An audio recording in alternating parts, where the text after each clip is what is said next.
Good morning, good morning. Gotta turn this light on. There we go. Stay golden, everyone. Happy Monday.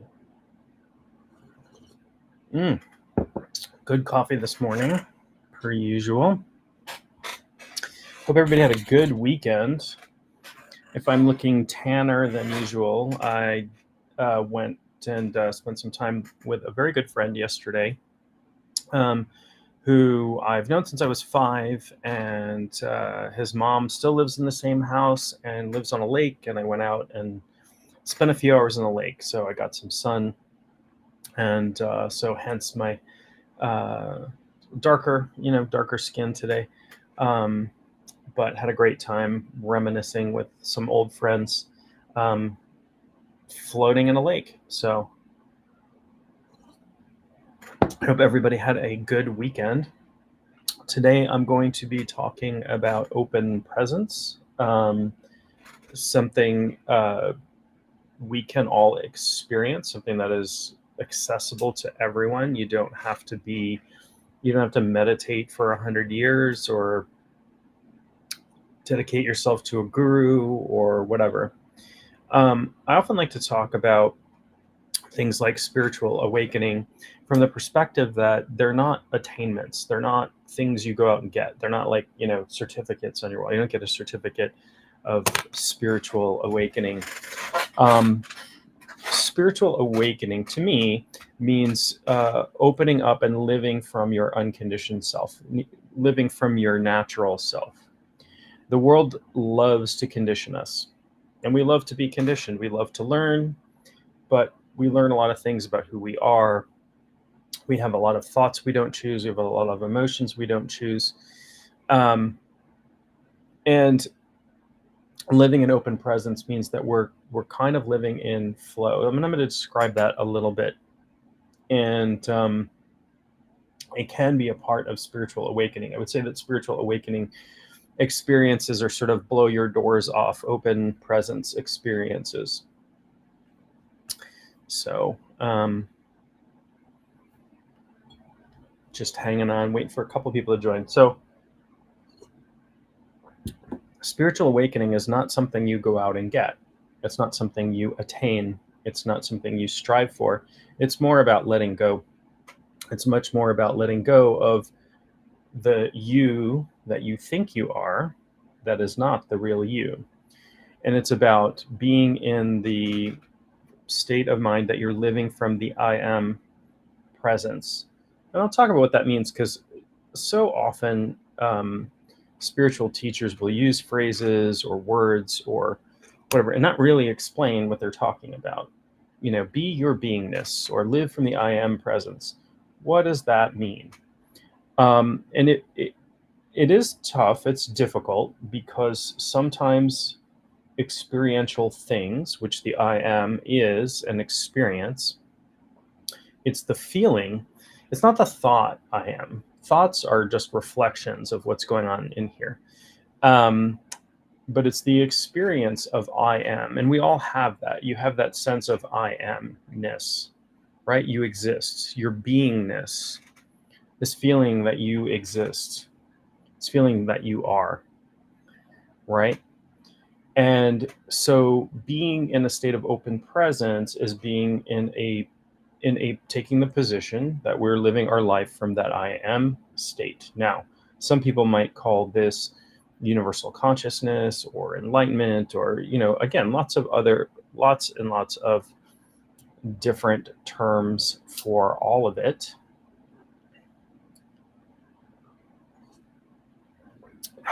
Just having my coffee this morning. Coffee is a tool for higher consciousness, at least for me.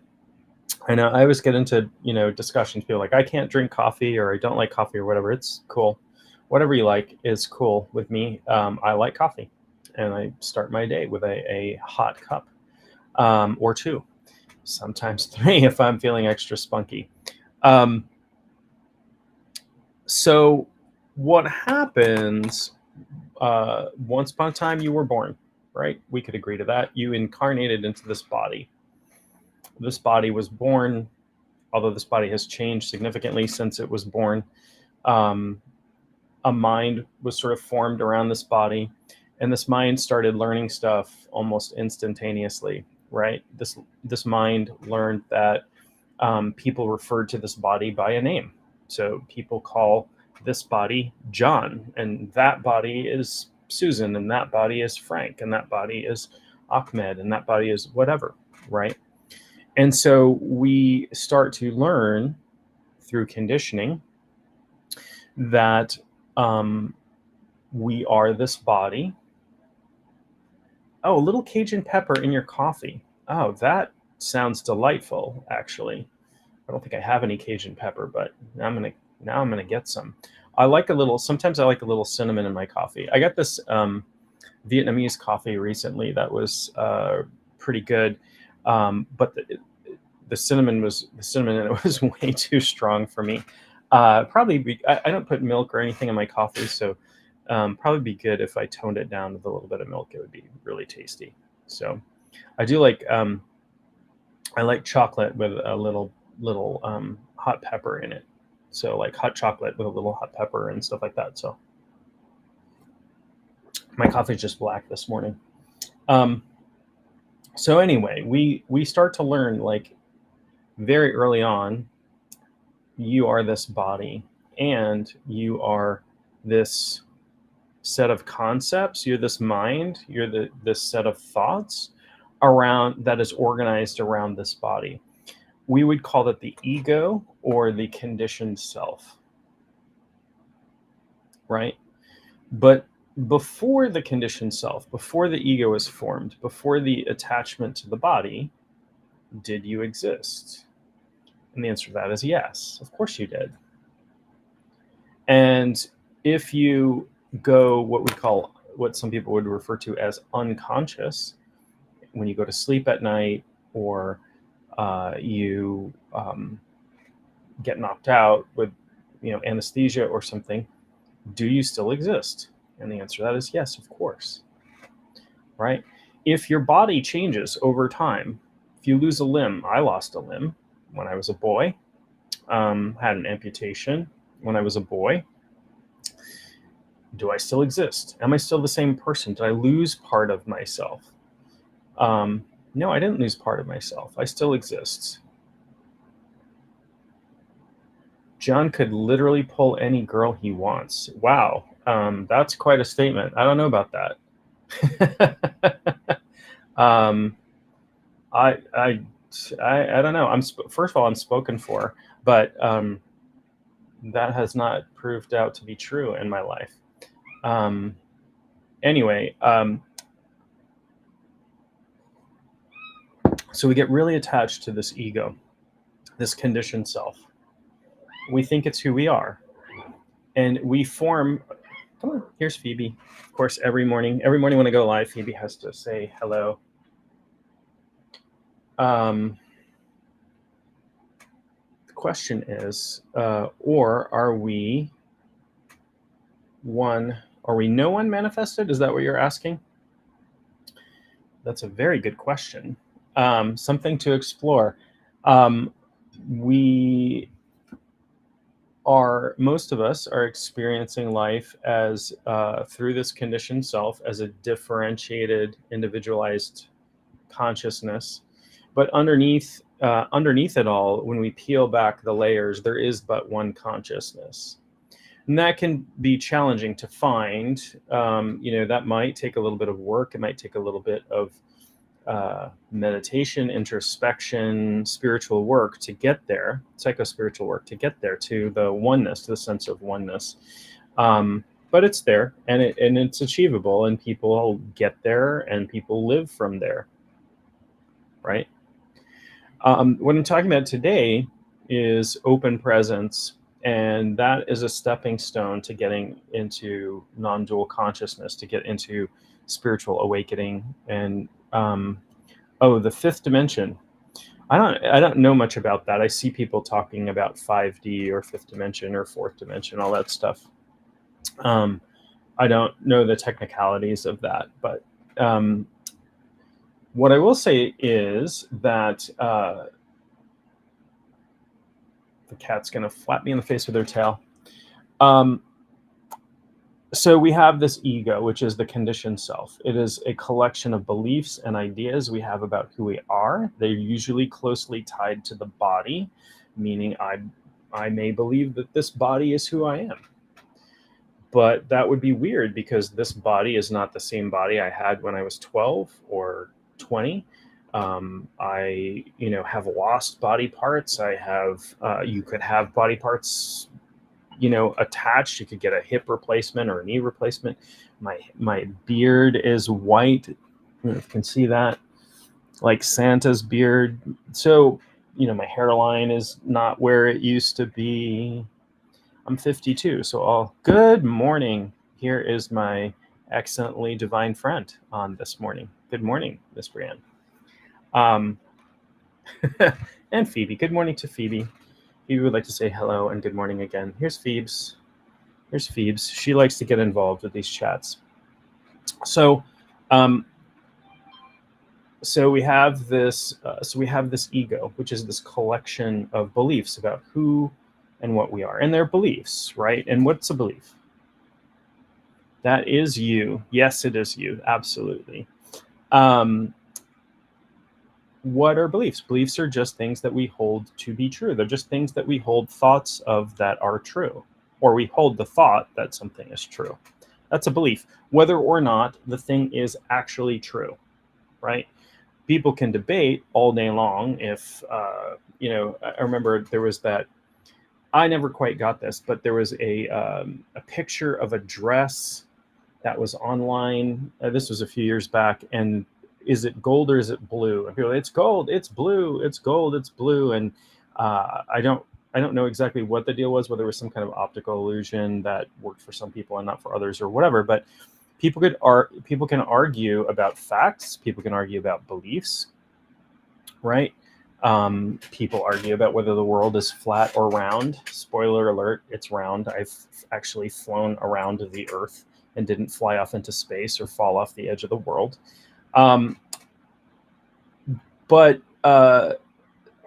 So even the things that are facts that we hold to be true, Phoebe, you're being a little distracted back here, darling. She's like, there's no room for me to sit back here. I'm going to knock things off. Okay, all right, I'll move that. There you go, darling. The cat. Some comments were filtered. Let's see. Yeah. So ego. Yes, absolutely. Ego is created. The purpose of ego is to help this body and mind survive. Right. So. And this is why I don't talk about things like ego death or that sort of thing, but just detachment from ego. Because I'm using this body and this mind right now. It's useful to me. I can pet my cat or try to shoo her off my desk. I can talk to you folks. I can have experiences, which is what we're actually incarnated for. We're actually here to have experience. We're here to be. We're here to experience. We're here as part of the greater field of consciousness to have experiences. And so that is easier when we are differentiated. And so in order to keep the body and mind alive as human beings, we develop an ego. And we say, this body and this mind is important. And I would argue that it is important. Good morning. Nice to see you. I would argue that this body and mind is important in the fact that I'm using it at the moment. However, the drawback to identifying with the ego is that it's not who we really are. And so it is a little bit deceptive. And I would just state that you can have an ego, recognize that it's an ego, recognize that it is useful to sometimes experience that ego, and not be attached to it, and truly understand and experience that the ego is not who you are underneath it all. We come to physical form to grow spiritually, to have experiences. That's how we grow. That's how we go through, you know, we go through experiences, things we label positive and things we label negative. And I'm going to talk about that a little bit. I mean, because I'm talking about open presence today. I'm just starting by talking about the ego, because that's sort of the basis of what we're trying to work around a little bit. But so open presence. Let's talk about that a little bit. So one of the things that the ego does, I know I'm back into ego, but this is important for discussing open presence. One of the things that the ego does is it creates lots of preferences. I like this coffee. I don't like that coffee. I like this person. I don't like that person. I really, really don't like that person. I don't like this color. I love this color. This is my favorite color. This is my least favorite color. All of these things. Good morning. Good morning. Good morning. My coffee and Monday are amazing so far. And I believe they will continue to be. So, but thank you very much for your wishes. I hope your Monday is amazing as well. And if you're having coffee, I did have a cat hair in that one, or probably it just floated into my mouth from the cat being all over me this morning. So the ego creates, because of our beliefs, because of it's trying to protect the body and protect this mind, and it says I'm important because important things are protected, right? We just had an incident. I'm not going to get into politics at all, but I will talk about, there was an incident with former president on stage, and somebody did something horrible, and the Secret Service rushed in and took him off stage and protected him, right? Important people are protected. So the ego wants to feel important because important is safe, right? So oftentimes when we do work to detangle from the ego or disattach, or we're trying to, the ego will act up a little bit. It'll scream at you. It'll say, if you don't listen to me, bad things will happen to you, or you will die. Or if you go through this spiritual awakening process, you will cease to exist. That's a fear that I went through early on, a gazillion years ago. I was studying and practicing tantric Buddhism. I was in college, so that was like over 30 years ago. Studying tantric Buddhism, and I got to some very profoundly deep areas of meditation, and I felt like at that time, I remember feeling like I'm on the verge of something, like it was just completely ecstatic experience, and that sort of thing. And then some little part of me, some little thing in the back of this reptile brain said, "You're gonna die if you do this, if you keep going." And I popped right out of that experience. Now, since then, I have been through much more profound experiences, and now I know not to listen to that part of my reptile brain. But at the time, it was the deepest, most profound experience I had ever had in my life. And it pulled me out of, the ego, the ego and the shadow and all of those complexes that are in here that I've been conditioned into, pulled me out and said, "You're going to die." And I've had similar experiences. I've been through initiatory experiences that simulate death. That is pretty common, particularly in the shamanic world. An initiation is a little death. I've been through an initiation called the little death. Not in the sense of the French expression, the little death. If you know what I'm talking about, you know what I'm talking about. I can't describe it for want of violating terms of service on one of the social media platforms I'm speaking to you through. Not in that sense, but in a very real sense of experiencing death, experiencing the body dying. And that is important. That's important in a spiritual journey. That's what initiation is. Initiation is a dying and a rebirth. And we see this in cultures over and over again. We see this in the baptism in Christianity is a rite. We call it, being born again. We see it in Masonic initiation. We see it all kinds of things. Yeah. Yes. Yeah. Yeah. So, right. Right. We feel like you're going to stop being you all of a sudden. Like your brain is like something is going to happen and you're going to give up your personality. And this isn't to say that profoundly deep spiritual experiences won't change your personality, because they will. But your personality changes anyway, right? From experiences that you have. And a lot of our personality is formed through unconscious processes, right? So trauma, for example, can inform our personality. You can make conscious choices about your personality, but a lot of it is unconscious. That's where Jung really got into. Jung really started the whole personality tests and types and that sort of thing. Came out of the Jung, not Jung himself, but that school of psychoanalysis. Interestingly, 16, when you created ego loss and a spiritual rebirth. Yeah. So spiritual rebirth involves some sense of ego detachment. I don't want to say ego death. I don't love that term, because ego doesn't die. We just become really less attached to it. If your ego dies completely, that can happen, but basically you give up. There are spiritual practices for consciously giving up the body and leaving. So like in Tibet, they have the rainbow body meditation. So these monks will meditate for however long it takes, and essentially the physical body will disappear.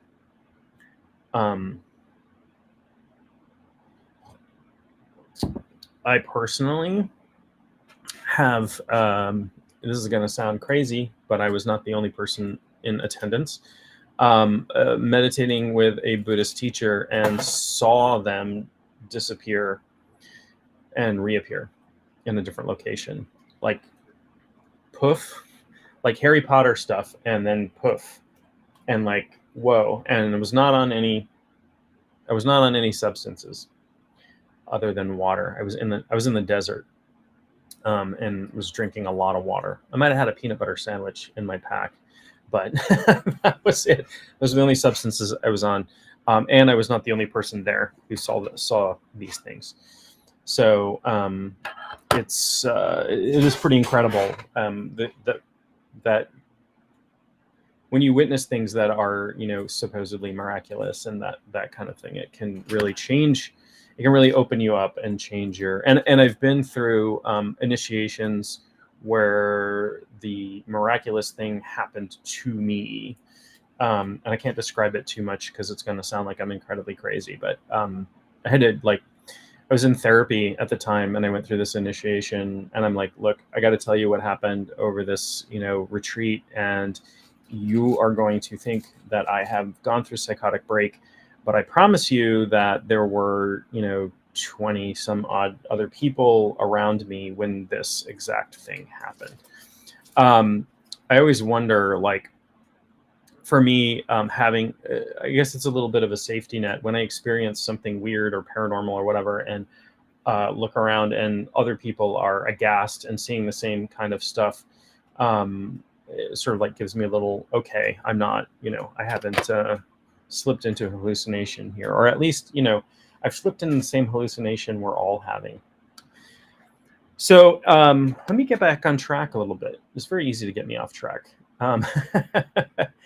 So we have this ego. It's a thing. It's a complex. It's a bunch of beliefs and stories about who we are. It informs everything we do. It informs how we do things. It informs how we talk to other people. It informs the relationships we form. It informs how we deal with those relationships. It informs how we handle trauma. All kinds of things about our life are affected by our ego. So why would we not want to work with that ego, to form a partnership with it, to have it be less controlling over our lives so that we can have pure experience? And this is what I'm calling, thanks, going into tangents are good. Yeah, I mean, ADHD brain, that's what happens with me. So even like the idea that I've got ADHD, that's an ego thing. That's a belief that I have about myself.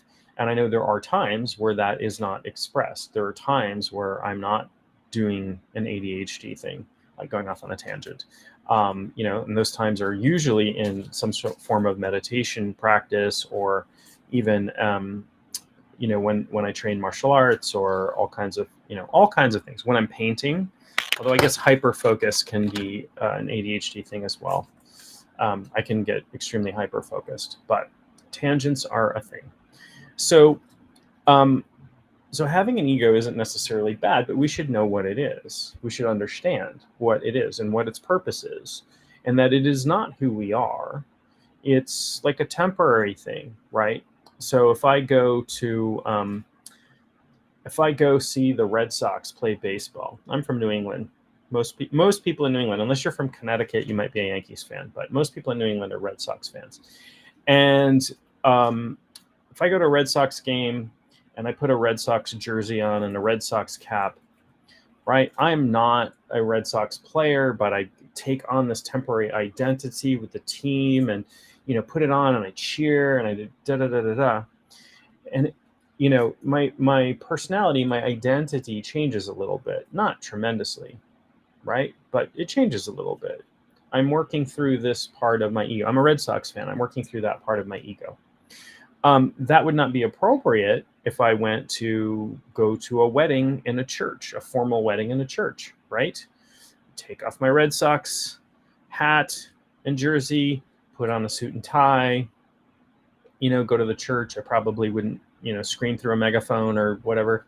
I'm definitely not getting any hot dogs at the church, maybe at the reception, but right. So again, I'm putting on different clothing. I'm acting differently.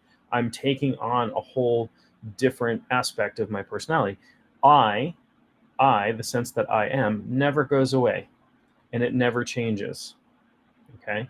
So part of my ego says that I'm dad, right? I have 2 daughters. So I'm dad. And so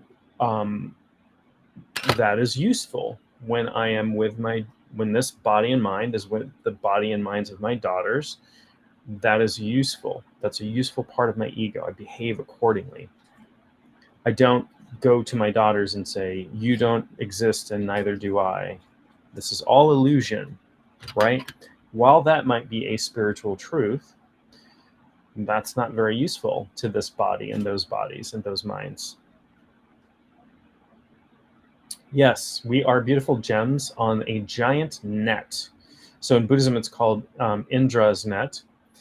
So it is a net of jewels that is everything in the universe connected to everything else. We're all different facets of those gems on those nets, right? So part of my ego, I don't really go to Red Sox games, but if I did, take that on. I'm dad. Today I'm talking to you folks. This morning I'm talking to you about spiritual stuff. There's a part of me, I won't get too far in this. There's a part of me that's also very naughty. I have a kind of I like naughty jokes, for example. Right? I'm a little mischievous, a little bit impish sometimes. Sometimes I'll tell jokes or kind of off-color stories within the limits of, the stuff here. That's can be a part of my personality, but I don't do that in situations where it's inappropriate. So if I'm being naughty, or if I'm being, speaking from an elevated consciousness, from a spiritual standpoint, I actually do practices where this personality steps out of the way. We might refer to it as channeling, where this personality steps out of the way to allow another personality to use this body and mind. Do it very carefully and very cautiously. I don't just lend my body to anybody. No matter what you've read on the bathroom wall, I don't just lend this body and mind to anybody. But there are practices that I do that involve channeling. So this personality just steps out of the way and is kind of observing and like, oh, okay, that's going on. In all of those things that I do, whether I'm being dad or channeling or I'm meditating or doing shamanic journey or I'm out of my body, I'm in my body, whatever I'm doing, does any of that, do I stop existing? Do I go away? The sense of I, not who I think I am, but the experience of I am. Just I am, not I am this or I am that. Just the experience of I am, as in I exist. I have beingness. No, it never goes away. Even when I'm asleep and unconscious, I might not remember it. I might not have awareness of my sense organs, or I might not be dreaming at that moment, but I don't stop existing. So there's that part of you, that unconditioned part of you. And if you dive into it, you'll have to kind of take my word for it at this point in time. But if you dive into it, you'll find that it is timeless, in that it was never born and it never dies, and it cannot be injured or wounded. It's formless, and time and space are intimately linked to intimately linked to matter. So this mug and the coffee in it has mass, and it's affected by gravity. And we know through relativity that time and gravity is like a curvature in the time and space continuum. Time and space is like this sheet of paper. You put a planet with mass on that, it curves the fabric of space, and that's why things get attracted to it, right? That's gravity. So things that are formless are not time bound, because they're not affected by time. They live outside of time or space. So the you that you actually are is timeless, right? Yeah, you're in your consciousness, you're experiencing moment by moment, and we often project into the future. We get a lot of anxiety by projecting into the future. Our worries always come from the future, right? And we project into the past. And that is where a lot of also anxiety and depression, things like that, come from. So part of what I call open presence is living mindfully in the moment. What is happening right now, right here, right? Now, I used to train with this martial arts teacher for a couple of decades, and we would be in training, and he would say, what time is it? In the middle of training, what time is it? He would say. And this was an invitation for us to stop projecting into the future, stop remembering the past, and to bring our minds into the present moment. And the answer he was looking for is, the time is now. That is the time. The time is right now. There is no other time but right now. Everything else is,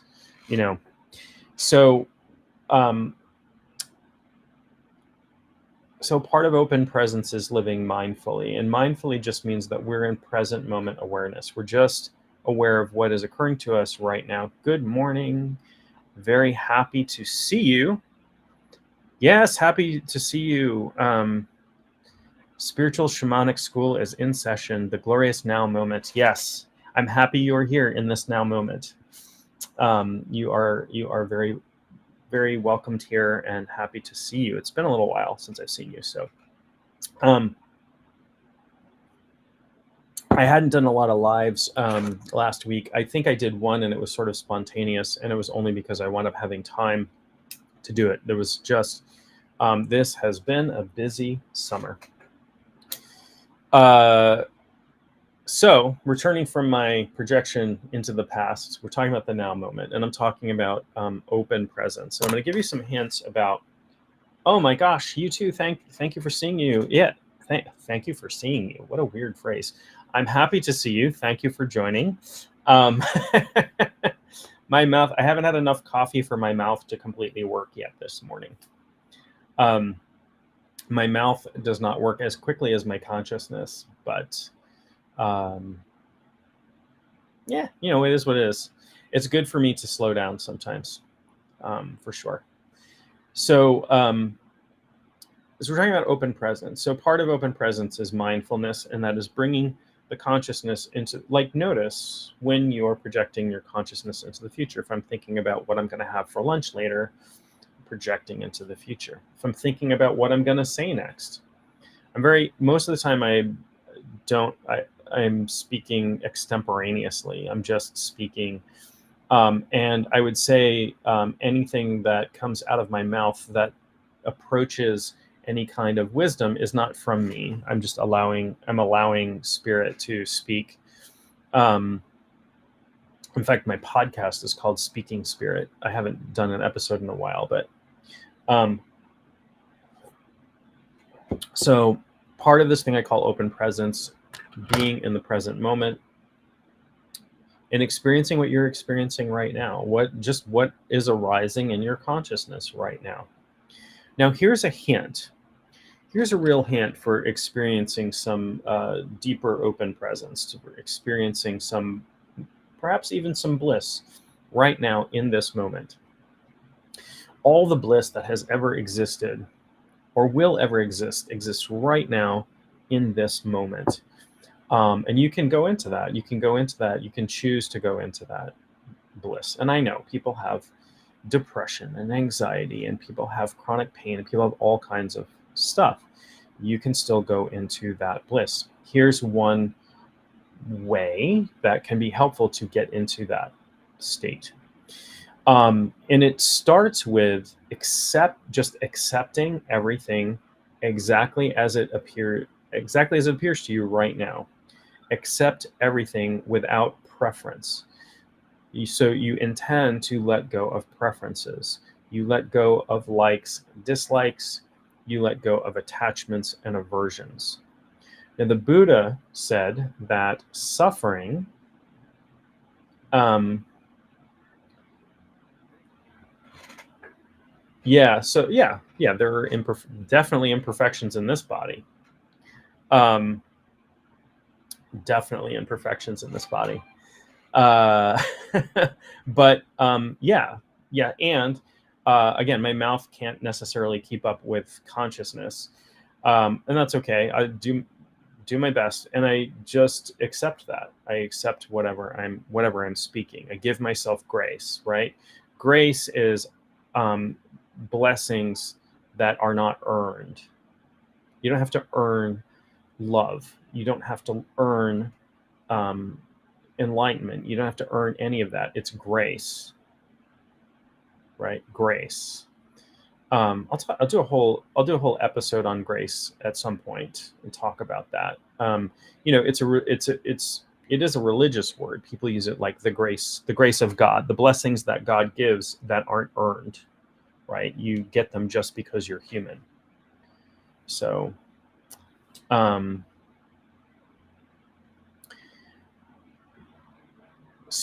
back to what I was talking about.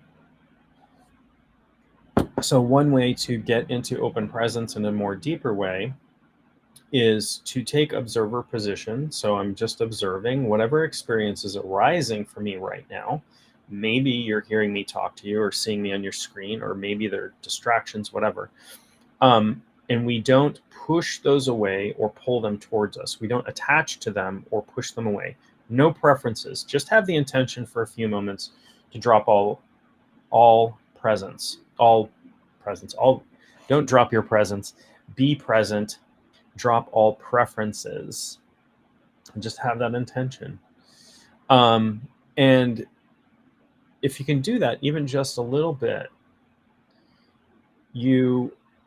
what you'll experience is this deep sense of relaxation, because our ego is always pushing and pulling on the world. We're pushing things away we don't want. We're trying to pull things towards us that we do want. right? Rather than having pure experience. And pure experience is really what open presence is about. It's about, and there's nothing wrong, hear me out here. There's nothing wrong with seeing something that you desire to change and changing it. I'm just saying practicing open presence from time to time is deeply relaxing, can be deeply blissful, and it can lead you closer to the truth of who you are at your core. All good things come from this, or all kinds of good things come from this. Yes. Yeah, the clear channels for the creator, source, ancestors. In shamanism, there's a term, becoming the hollow bone, right? So the hollow bone, you think about a bone like a tube, and you want to clear that out so that you become a clear channel for spirit to work through. That's the main goal of shamanic training, or should be a main goal of shamanic training and practice. Not all shamanic training and practice is equal, but in my experience, I went through a 2-year period of training that was actually called Becoming the Hollow Bone. And it was initiation after initiation after initiation, residential training, really, really intense, deep work. And the idea was, if you're going to be out there in the world doing spiritual work, you've got to become hollowed out, right? I remember talking to my teacher. I'm like, oh, I'm so excited for this hollow bone program, and I'm excited. I'm like, so are you going to hollow me out? And she made like a drill with her hand. She goes, bzzzt, and she like right in the middle of my forehead. I think spirituality is fantastic when it can be sometimes combined with a little bit of humor. Humor shakes things up. We take things so seriously. And again, that's just attachment to ideas about spirituality needs to be without joy, without mirth, without celebration. Lots of indigenous cultures, for example, shamanic cultures, like their spiritual practice involves lots of music and lots of dance and just like ecstatic experience. Look at you can look at indigenous American cultures, you can look at indigenous African cultures, just an amazing amount of ecstatic experience. We can have joy and bliss.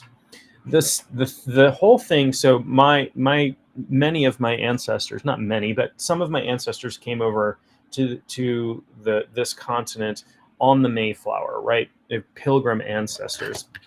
And I look back at that and I'm like, why are people in New England so uptight? Like the region I live in and is New England. I'm like, why are people so uptight around here? And the reason is that New England was founded by Puritans. And if you know anything about Puritans were Calvinists, right? They were Calvinist Christians. They got kicked out of England basically for being overly strict. And you know how strict religion was in the 16th century, in the early 17th century. You know how strict religion was. They were stricter. And mirth and happiness and joy were seen as sinful, right? Pleasures of the flesh or anything. And one of my ancestors, who was a colonist here, was kicked out of the colony he lived in for playing cards. He got caught playing cards and was kicked out. Nowadays, everybody's got...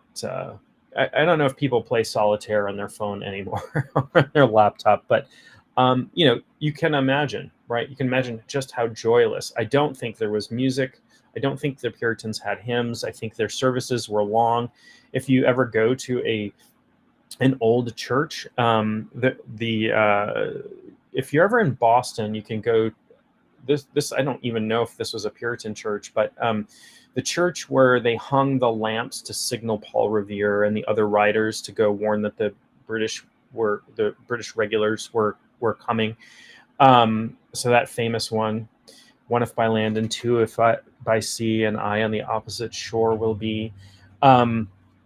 That church is what is the name of that? King's Church, Old North Church. I can't remember. Old North Church, I think.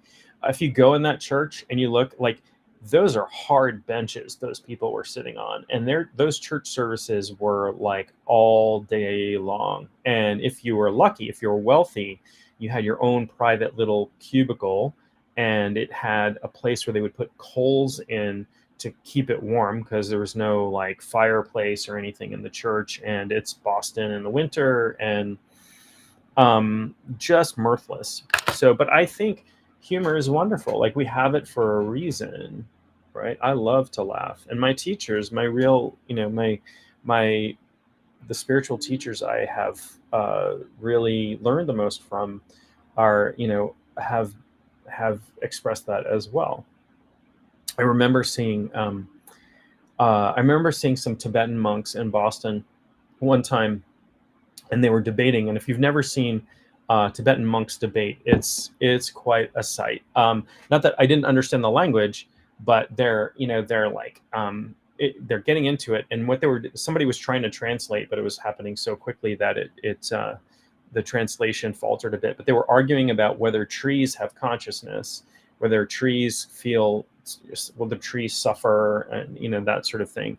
And this is part of Tibetan Buddhist practice, and they're like stomping on the ground and smacking their hands and yelling, and none of it's angry.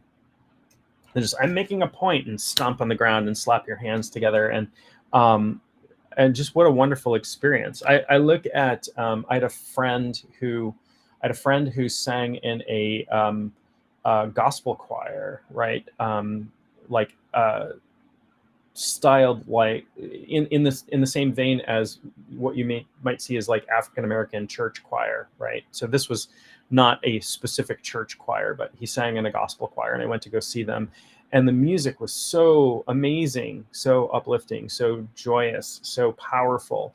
What an absolutely great experience, and for many people that is an important part of their spirituality, and I understand that. So that's for me. Mirth is for me. Not just mirth, but joy and bliss and humor and all of these things that are good for us, that feel good to us. I can't talk about it in too much detail because of the terms of service, but I think sexuality also plays an important part in spirituality as well. It is incredibly spiritual. We oftentimes see this separation, this duality between the body and the needs of the body and the pleasures of the body and things like that, and spirituality, where ecstasy of all kinds can be an incredibly spiritually uplifting, incredibly deep spiritual experience. So don't throw the baby out with the bathwater. All of those things can be taken and perverted to be non-spiritual and degrading. And you can have degrading humor, you can have degrading sexuality, you can have degrading consumption, all of those things. So it's not those things in and of themselves, but there is significant potential there for all of these things to lead us in a deeper relationship with spirit. Let me get back to open presence. So open presence, I would describe as a state that we can be in, we can slip into, we can slip out of, we can live from there if we decide we want to. And it's a state without attachment and aversion. So we become observers. The body will still do its thing. The mind will still do its thing. We're just not attached to anything. And the teachings of Buddhism, the Four Noble Truths, one of them is that the cause of suffering is attachment, not the cause of pain. There is pain and there is suffering. Pain, if I cut my finger, I did cut my finger the other day. I cut my little finger pretty badly. I was making sandwiches and I wanted to slice some onions really thin, so I used one of those mandolins, right? If you've ever seen that, it's like a, this sort of thing, and it has a little handle that you put on it because you don't want to run your hand on that thing. And I gripped the handle, but I gripped it wrong, and my little pinky just touched the blade and cut wide open. That's pain, right? I'm feeling physical pain or emotional pain or whatever. That's pain. Suffering is, oh my God, I can't, this finger, this is the worst thing that's ever happened to, it's where my consciousness goes and becomes attached.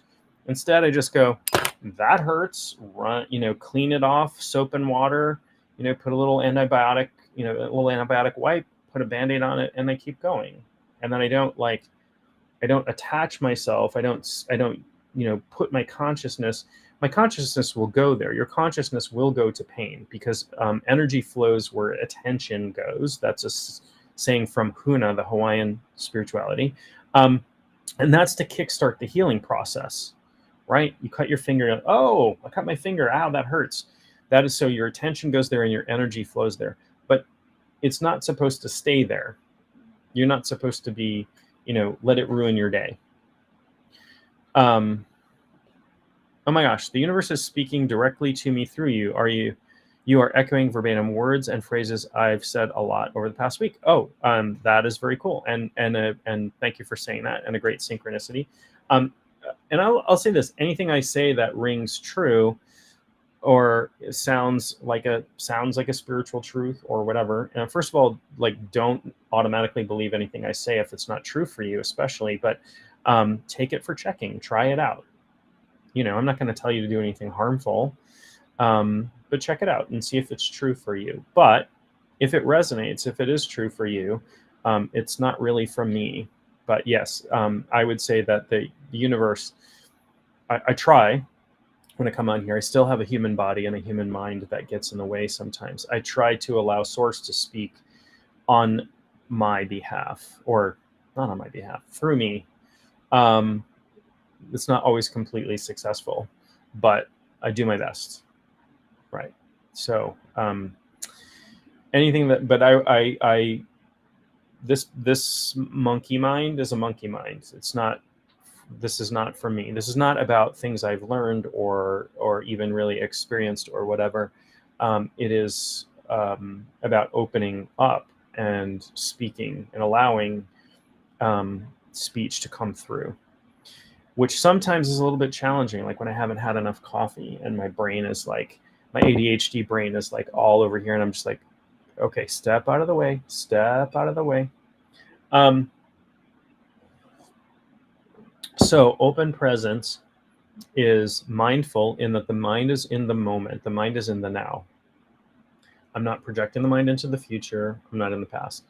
I let go of preferences, likes and dislikes, attachments and aversions. Again, the Buddha stated that the cause of suffering, not the cause of pain, that's what I was talking about. Pain and suffering are different things. Pain happens. Pain is going to occur. We're going to experience this. Now, part of my life, a decent part of my life, I lived with chronic pain. I had some birth defects when I was born. I had an amputation. I had, my skeleton is really weird. I do not have the same number of bones that most people have in my body. I was born without a fibula, for example. That's an interesting, weird thing about me. There's a factoid for you. No fibula on my left side. So anyway, I lived with chronic pain. And one of the ways that I dealt with chronic pain was instead of, I could be in suffering, and I was very often in suffering. I also was diagnosed with PTSD, which, emotions, flashbacks, all kinds of things were happening. And I was in suffering because I was fighting with everything. I was pushing away, pushing away, pushing away, pushing away. And what helped me the most, particularly, I'll talk about chronic pain, chronic physical pain. Mostly, what helped me the most was going into it, putting my consciousness into it, and just getting with curiosity. Curiosity is a powerful, powerful spiritual tool, right? It will carry you very far. I'm not talking about being nosy. Like, don't poke around in your friend's cell phone picture roll. Definitely don't poke around in my cell phone picture roll. But I'm not talking about nosiness. I'm talking about being curious, being openly curious. Not like, I wonder what experiences is the phrase, isn't that interesting? So when I had chronic pain, very often I would go into and say, isn't that interesting? And I would explore where is the center of that? Where are the edges of it? And very often the pain would change, it would subside, it would disappear. Same thing was true for emotional pain.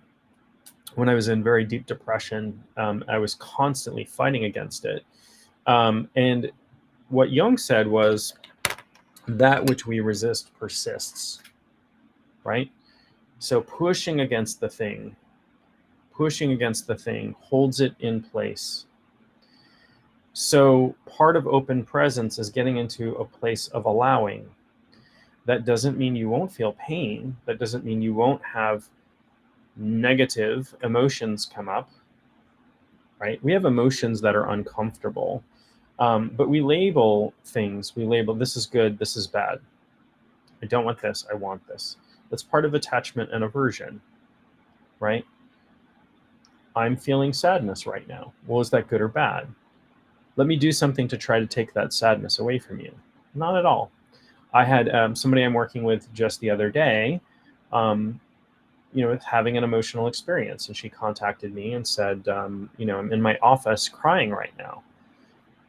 And I said, this is going to sound weird, but that's great. Let it flow. Let it come out. The problem comes from trying to stop that, from trying to push it down. Be in a space of allowing, and allow whatever happens to happen, particularly within you. Whatever emotions come up for you, allow them. This doesn't mean, this guy cut me off in traffic, I feel really angry, I'm feeling the desire to punch him in the nose, I'm going to go punch him in the nose. That's not what I mean. It means, oh, I have the desire to punch that person in the nose who cut me off in traffic. Feel that feeling and get curious about it. Oh, isn't that interesting? Where is that feeling coming from? Okay. It doesn't mean act out. I'm telling you that right now. Don't say, John told me to go punch people in the nose because I'm accepting how I feel. No, accepting how you feel and acting, and going in and doing something you shouldn't do is not the same thing, right? We are in a space of allowing, moment by moment. So in your present moment, allow, bring your mind into the present moment and say, what is going on for me right now? And get really, really curious about it. What does your body feel like right now? How, where are you feeling emotionally right now? What thoughts are in your head right now? Although thoughts are hard, like, because they go by, at least for me, zip, oh, that one's gone, I'm thinking about something different, right? You don't even have to query it. Just sit back and experience. And that is open presence, is being in experience and being where you want to be. All right, let me, TikTok after an hour is like, are you still here? They have all these AI filters to, like, if I start talking about certain topics, they're gonna, like, we're limiting your audience, we're limiting who can hear you, but somehow they can't tell that I'm still here. They think I've, like, just left my phone. I've actually, like, been scrolling through TikTok and there's a live and it's just, like, pointed at somebody sleeping. I'm like, okay, that's weird and creepy. Do people, people are into everything, right? So, people would definitely tune in and watch somebody sleeping for whatever reason. I can't imagine leaving my camera. I can't imagine anybody wanting to see me sleep, but I also, like, would feel really creepy if I thought people were watching me sleep. Plus I snore really loud. So, that might be interesting. I don't know. So open presence, it's something you can try. Think of it as being mindful. Think of it as being in the moment, dropping preferences and being in a state of allowing. There's very deep relaxation there. There is, you can touch on or even get into a deep sense of bliss there. You can be blissful without being ecstatic. So ecstatic, I'll have to talk a little bit about the difference between ecstasy and bliss. Not ecstasy, the chemical. Although I guess, I mean, I've never tried it, but I guess I can understand why it's called that. But ecstasis is Greek. It means to stand outside. It means to stand outside of oneself. So, for example, shamanic practice is ecstatic because when I'm practicing shamanism, I step outside of my body. Literally step outside of my body. That is shamanic practice. So that is, the seminal research work on shamanism is called Shamanism, Archaic Techniques of Ecstasy. Oh, can I define open presence? Sure. So open presence, we can think of it as a state, I guess, for lack of a better term, although it's really flexible, but it's I don't have a better word than a state. So it's being in a state of being mindful, right? Being in the present moment, of dropping preferences, so dropping attachments and aversions, and being in a state of allowing. And it also, there is something I haven't mentioned yet, it also is a state of feeling our connectedness, feeling you're connected to source, connected to nature, connected to other human beings, connected to other living beings, connected to the universe as a whole. So by open, I just mean we're out here, we're having our experiences arise, as opposed to, I won't say closed experience, like a meditation experience, which focus goes inside, right? Although you can have externally focused meditation. I'll talk about that at some point. So imagine one of these charts. Let me see if I have a scrap piece of paper. I do have a scrap piece of paper, my old grocery list here.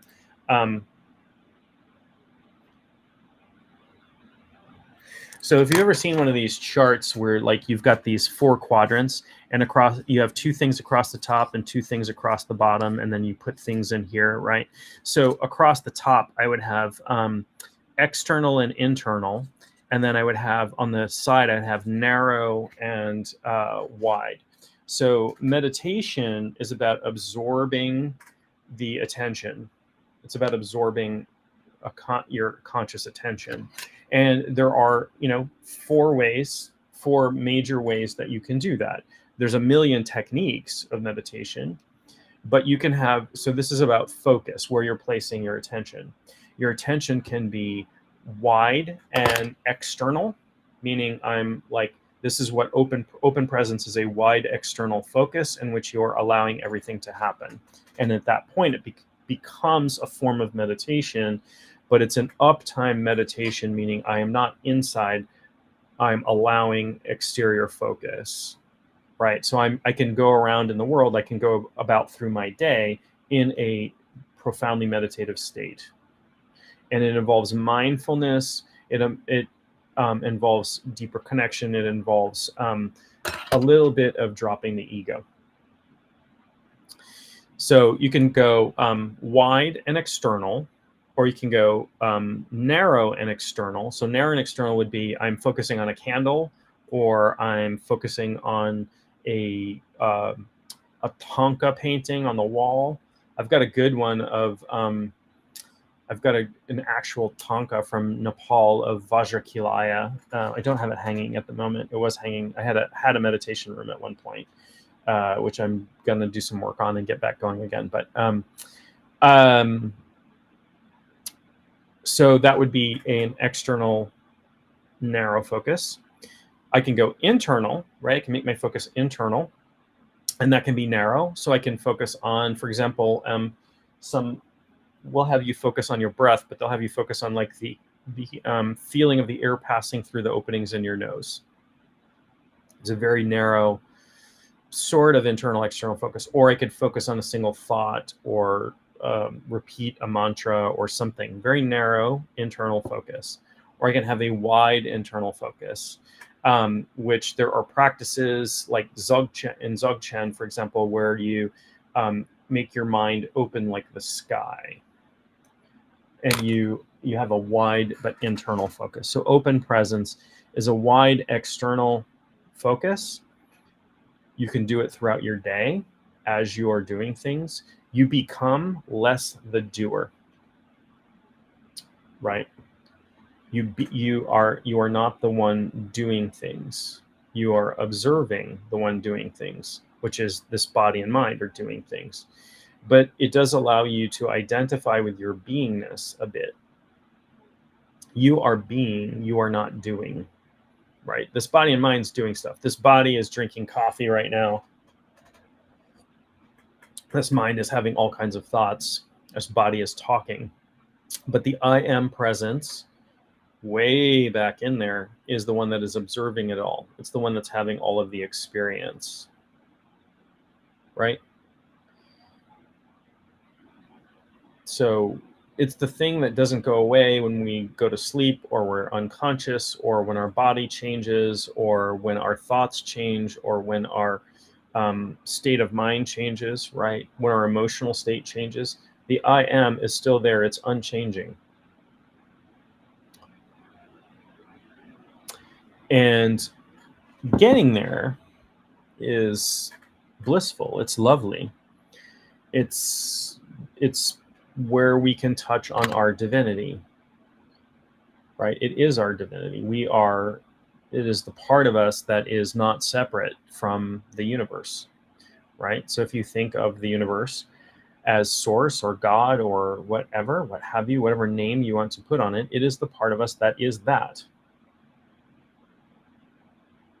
And this stuff, this body, this mind, this speech, this identity, the names, all of that is external. It's external projection.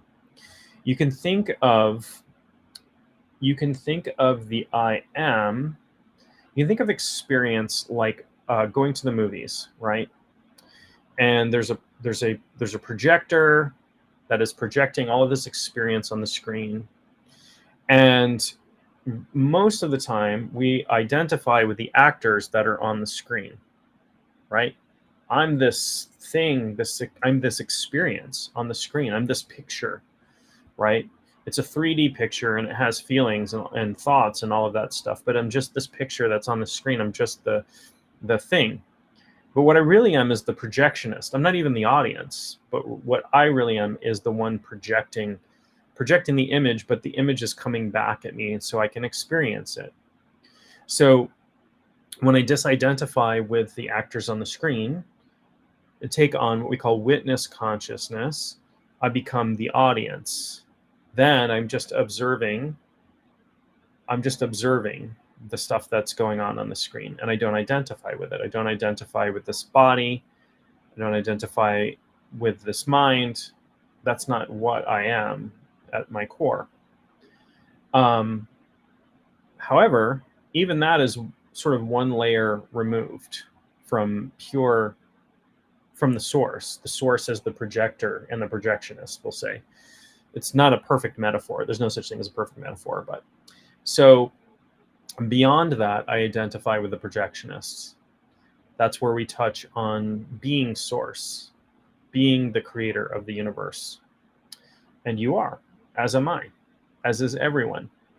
In yoga, when people their hands together and say namaste, I realize in many places in India, this is just a greeting, namaste, namaste.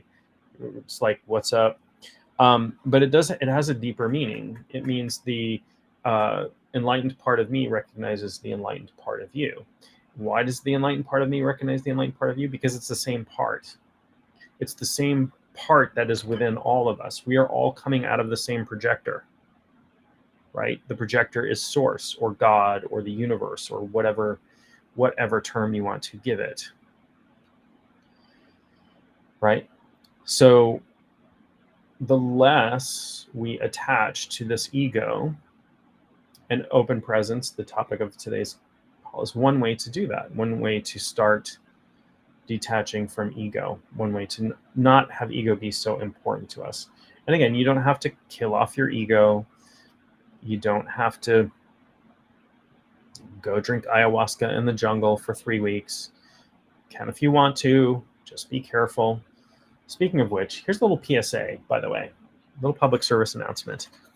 I subscribed to the Gaia Network, which is really fun. It's like yoga videos, conspiracy theory stuff, and spiritual stuff. Just kind of an interesting collection. Anyway, I was watching an interview with a woman who identified herself as a shaman or a shamanic healer, I forget which she decided she was after she had done 4 days of ayahuasca journeys. I'm not going to criticize or take anything away from anyone. I'm sure she had profoundly spiritual experiences. From what I hear, I've never done that, but from what I hear, it's profoundly life-changing experience. And the person who was interviewing her said, I'm afraid to try that. I'm afraid to try ayahuasca because I'm afraid it might give me heart palpitations or something. And she goes, oh, no, it's totally safe because it's a plant. And my human brain exploded, because there are lots of plants in my yard right now that if you ate them would not be safe, right? I have mushrooms growing over here that would give you wouldn't kill you, but would give you a very rough night. Just because something is a plant doesn't mean it's not dangerous, and things that can be psychoactive can be incredibly dangerous. On top of that, and he said, "Oh, can you overdose on ayahuasca?" She goes, "No, you can't, because it's a plant. Yes, you can, and yes, it will kill you. Don't if you're gonna do that, find an experienced shaman, but understand the risks and understand that it is serotoninogenic. So what happens is it can cause serotonin syndrome. You are supposed to be on a very strict diet when you do it. You are not supposed to be on any sort of antidepressants or anti-anxiety medications when you do it. It includes DMT and MAOI, so MAO inhibitors. It has to, so that the DMT can cross your intestinal tract. Yes, it comes from plants. So does cyanide. So does ricin. So does many, many toxic substances. It is not a harm. It is in the right hands. It is a powerful plant medicine. In the wrong hands, it will kill you. So I was absolutely astounded, shocked, and kind of frightened by that this morning. So that my little human brain reacted to that. So here's my little PSA. If you are someone who is tempted, because ayahuasca has become all the rage these days, because you can go for 4 days and think you're a shaman now. There aren't really shortcuts like that to doing your work. It can be helpful and it can be healing, and I think indigenous cultures have a lot to teach us about healing and spirit and all of these things. But so this stuff is taken out of magic mushroom season, depending on the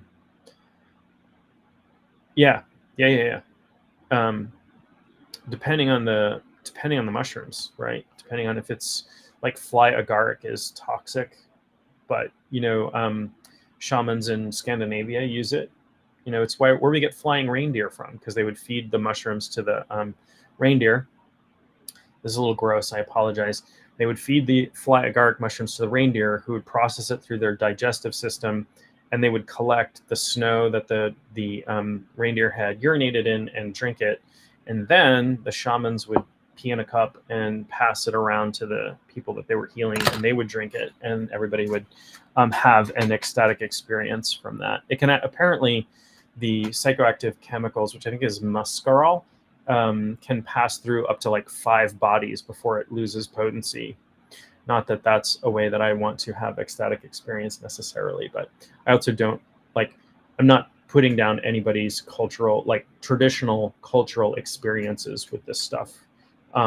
It is what it is. People do what they do. They've been doing it since prehistory. So But if you decide to do anything like that, please, please, please be safe. I care about you. I know I might not know you, but I do care about you. And so please be safe. Oh my gosh, Australia has the biggest varieties of magic mushrooms in the world. I could believe that.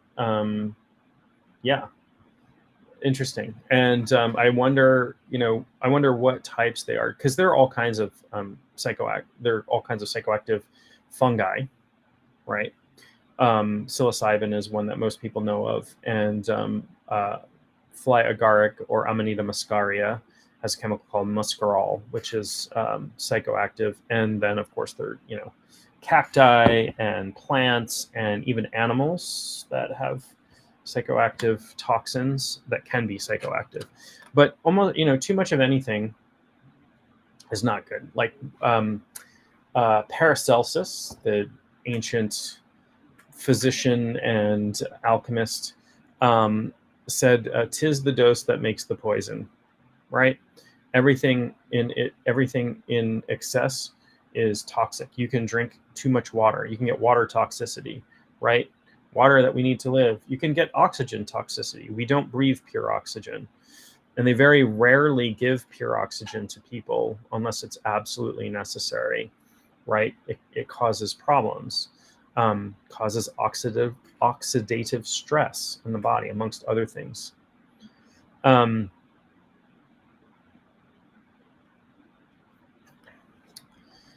Why do I think psychoactive plants are in nature? I wonder if it's the Earth's way to help some people connect. Yeah, so I have different answers for that. So one is the Earth is a giant pharmacopoeia. So we evolved along with plants and fungi and all of these things. And there are theories. There's a stoned ape theory, which is that like pre-human apes found psychedelic mushrooms, and that's one of the things that caused the brain to develop so rapidly, that helped us become capable of symbolic thought, which is the cornerstone of things like spirituality. So yeah, let me go through these one time. So yeah, so there is that, but some psychoactive plants are actually toxic, and that is a defense mechanism that they have. But it's pretty amazing, the availability of cures and things that are in nature. I was talking to somebody yesterday who collects ghost pipe, which is a type of mushroom. They're really cool. They look like these white pipes, and they're non-psychoactive, but she uses the tincture, and they're fully legal and all this stuff. And she uses the tinctures to help people with PTSD and people with migraines, for example.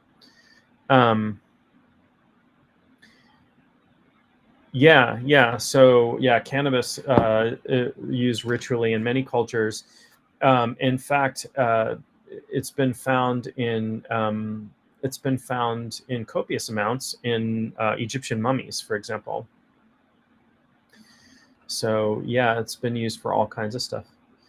Oh my gosh, it's psilocybin growing in your garden. Wow.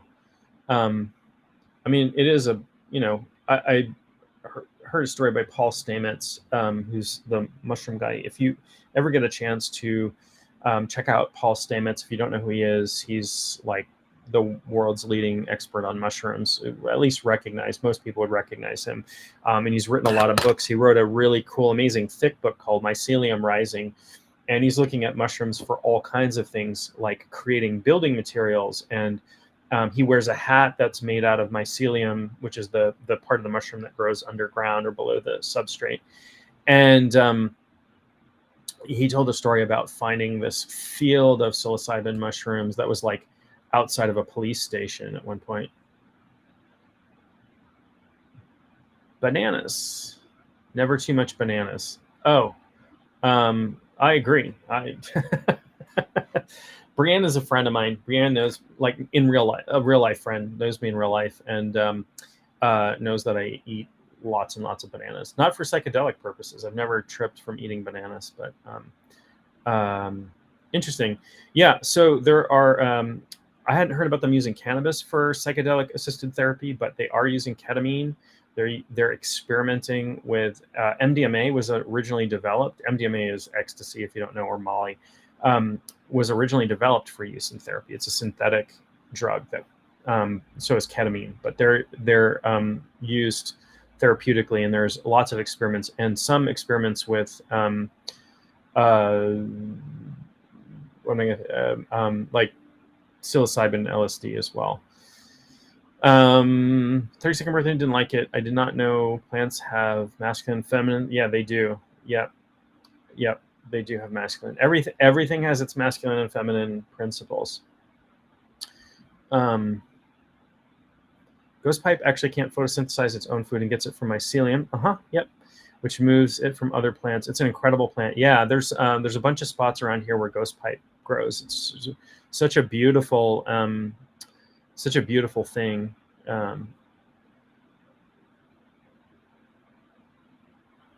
Interesting. In the wood chips, yeah.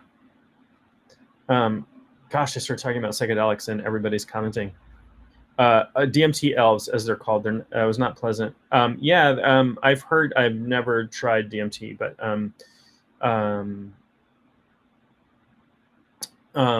the DMT elves are otherwise known as they're called like machine elves. They're like these beings that appear to be mechanical, and nearly everybody who tries DMT experiences them.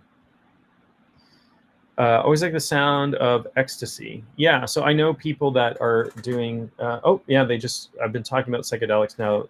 TikTok is restricting my live, so if you're still here, congratulations, you're over 18 or something. I don't know what that means, but because I started talking about psychedelics, they've restricted my live to whoever they deem as appropriate for listening about psychedelics. Not that I'm promoting anything or whatever, but I always like the sound of ecstasy. I've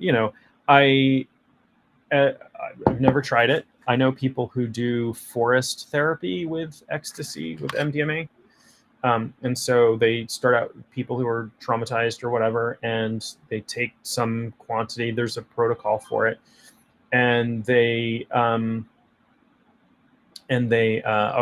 worry about it. It's fine. That's totally okay. It's funny how like everybody said, once I started talking about psychedelics, everybody started commenting. And I'm not an expert in psychedelics, by the way. I know like this much, and I don't use psychedelics in my practice. I don't need to, and the way I teach, you don't need to use psychedelics. They can be very powerful in healing ceremony and things like that. And I think when they are done in appropriate cultural context, they are powerful medicines. But very often people are just recreational users or whatever, and that's where I think it can get dangerous sometimes. So. Oh, interesting. Yeah.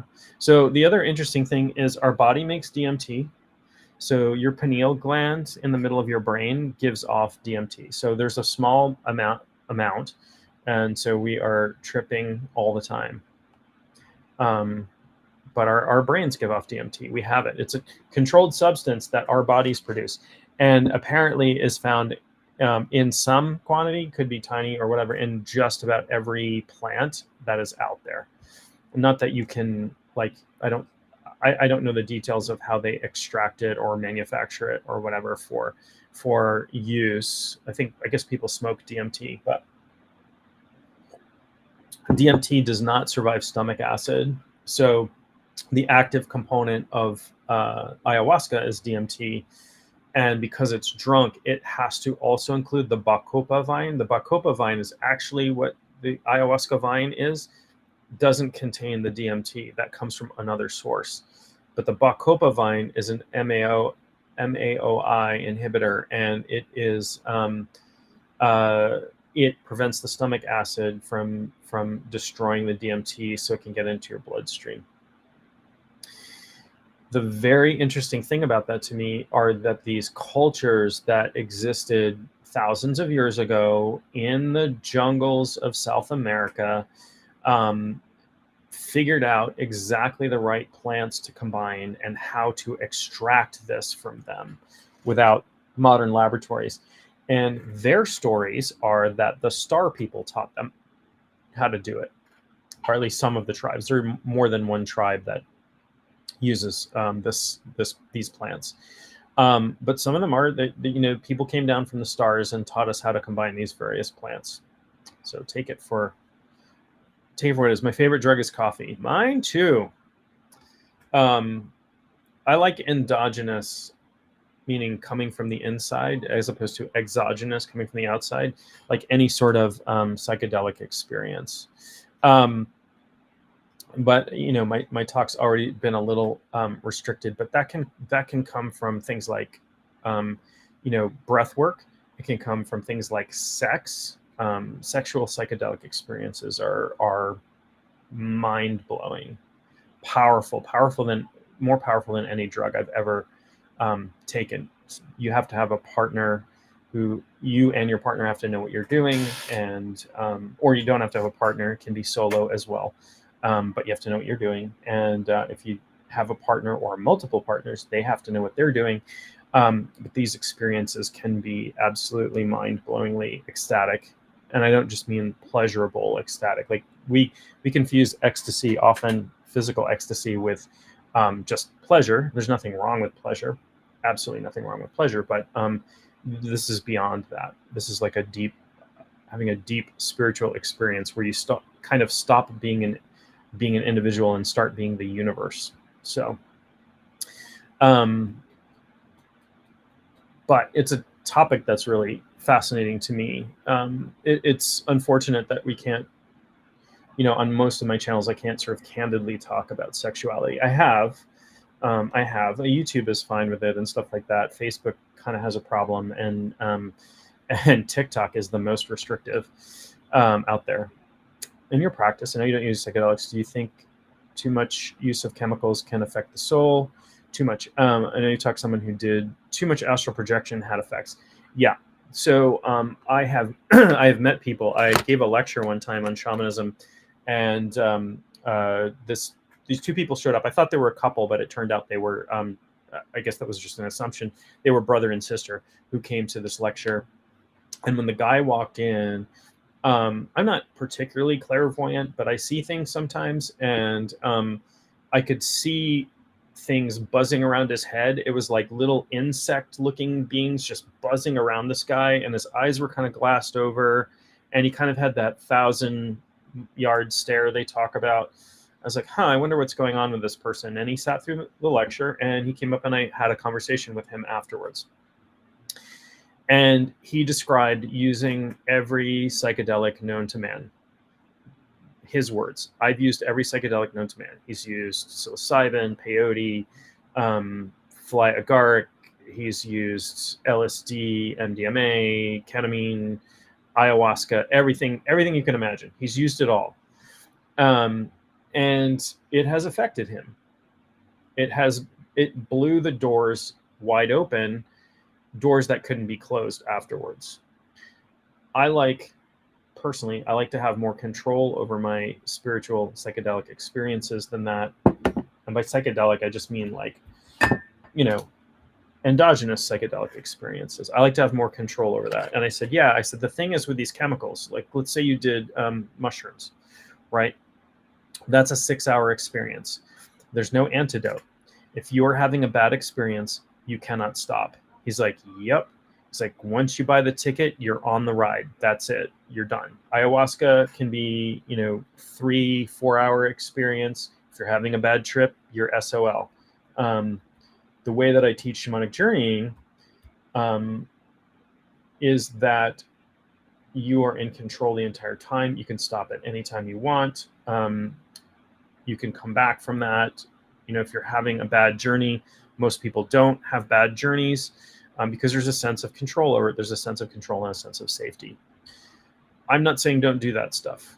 And I'm not saying do that stuff. I'm saying do what's right for you, but I think people should understand the risks. And I think there is not a lot of informed consent out there when people are like, I'm going to go take ayahuasca for 4 days straight. Great. Enjoy the explosive diarrhea that you're going to have for 4 days straight, because purging is part of it. And that is important in indigenous medicine. And sometimes purgatives are, part of that. Are you sure your constitution is okay with that? Are you sure you don't have excess serotonin? Are you sure, you're not going to have an experience so frightening you wind up in a mental hospital? Which, by the way, also happens. It's not something they talk about. My shamanic teacher, had at one point 5 different clients, all of who had wound up being institutionalized after ayahuasca retreats, wound up in a psychiatric hospital after an ayahuasca retreat. I have only ever seen somebody have an adverse reaction that required psychological intervention from non-medicated shamanic journeying one time in my entire life, out of hundreds and hundreds and hundreds of people I have trained with and trained beside. I've only seen it one time, and my feeling is that this person was already on the edge of something, and this opened some stuff up for her. And I don't know, I actually don't know if she wasn't on substances. We didn't use substances in this retreat, but she may have been. But she was also going through some stuff. It's somebody that I know, so I'm not going to talk about where or when this happened or who this person was or anything like that. It's somebody who I consider a dear friend, had an adverse reaction that required some intervention, and she's doing much better now. But yeah, given a pot, I don't do mushrooms that grow here. You can have psychot. You can have some people do have reactions to marijuana. Some people have psychotic reactions to alcohol as well. You never know. Like when you're putting a psychoactive substance in your body, it can have unpredictable results, even if particularly if you've never done it before, but even if you have, right? So just, be safe. Set and setting are important. I don't know why I went like way down this path on psychoactive substances. You can have the same experience from breathing exercises, from shamanic breath work, and you can have it safely. But even breath work is not safe for everyone. They'll tell you, like, if you're doing really deep shamanic breath work, there's a list of medical conditions, including, typical ones you might think of, like asthma, but also if you're pregnant, you can't do shamanic breathing. If you have hypertension, there's a bunch of conditions that you can't do shamanic breath work with, because even your breath can become psychoactive, psychedelic. There are like really cool breath hold exercises, but breath hold is not safe for everybody. So you have to know if it's safe for you. Don't just do stuff, right? Understand, like, have informed consent about what you're doing with yourself. Take care of your body. Like I said, you're not your body, but it's like a prized possession. Take care of it. It's like, if I go outside and I pour lighter fluid on my car and set it on fire just to see what happens, I can sort of predict what's going to happen. But if somebody said, oh, this is a really cool thing for your paint job, I should understand that, no, it's not. It's not necessarily a really cool thing for my paint job, and probably really destructive. Anyway, I went way off on a tangent. I have talked for like an extra half an hour today. I've got to run. Got to start my day. I will try to do. I'll try to get back into doing these on a regular basis. My summer has been cuckoo. Body is your personal temple. Absolutely. I'm using this body, right? My body is there's a funny meme, like, my body is a temple, not like one of those temples in Thailand where the monkeys are running around and pooping all over the place. But no, it is a temple. It's a tool. You can think of it that way. It's a tool. Don't think of it as who you are, but think of it as an important tool that you have in this. You incarnated, you came into this body, you're experiencing through the things through this body. Take care of it, and it'll serve you really well. Thank you, my excellently divine friend, and hope to see you in person soon. We'll have to have lunch again soon. And take care of yourselves. Be good to yourselves. Love yourselves. Yes, yes. Oh, I'm glad you found me too. I'm so glad that you tuned in. And yeah, breathwork is amazing. I don't teach breathwork. I don't have enough training to teach it, but I have done lots of breathwork over the over the ages, the ages, the millions of years I have been on this earth. I've done breathwork. At least in this lifetime, and probably look at what's my hair doing today? Gosh. Humidity is messing with my hair. But love to you all. Take care of yourselves.